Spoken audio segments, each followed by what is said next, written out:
नारायण नारायण। ये एक भक्त का शीश है, इसे अमृत से सींचो और अजरामर बना दो।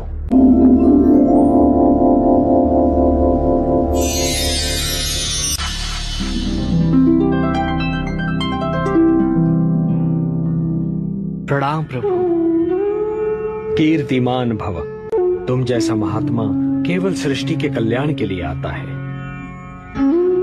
आज मैं तुम्हें अपना वो नाम देता हूं जो माता यशोदा ने स्वयं मुझे दिया था, श्याम। नारायण नारायण। और तुम्हें मैं अपनी सारी शक्ति भी प्रदान करता हूं। कलयुग में तुम्हें लोग श्याम के नाम से पुकारेंगे। जय श्री श्याम। जय श्री श्याम। जय श्री श्याम। जय श्री श्याम।